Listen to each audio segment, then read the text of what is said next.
So he wants us to keep an eternal perspective.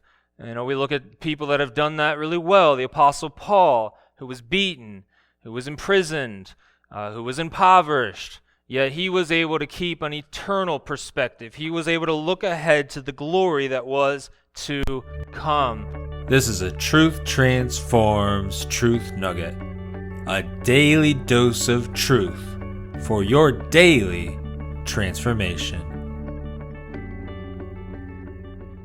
It moves on in verse 7, and he's basically saying life's short. Life's short, guys.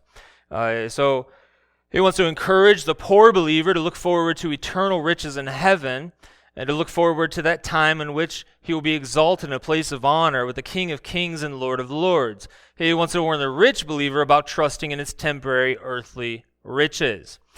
So he's warning him about pride. He's telling him that he needs to maintain an eternal perspective. He seems to be saying that it's not a sin to have riches, but it is a sin to trust in riches. It's not a sin to have a high standing in this life, but it is a sin to have a prideful view of yourself and your standing. Then at the end of verse 10, he writes, because like a flower of the grass, he will pass away. And so here he gets at the futility of life. This is a reminder to the rich that all these things are going to go away. And this is a reminder to the poor that life is temporary. So don't be concerned about the rich. Don't be jealous of the rich. Don't be envious of the rich.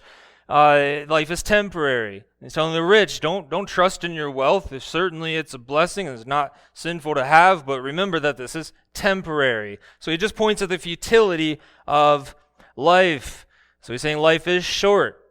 Look ahead to the life that is to come. Look ahead to the future glory that is to come.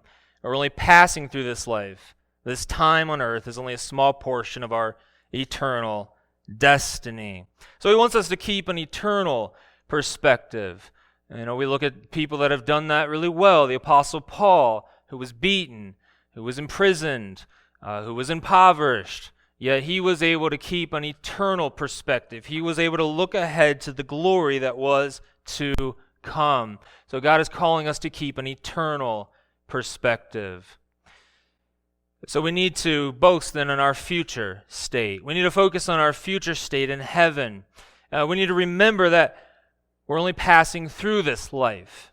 We need to look beyond life's problems that might be staring us right in the face. We need to look beyond the financial challenges we might have. Look beyond the sickness in the family. We need to look beyond the trials in this life because this life is not all that there is.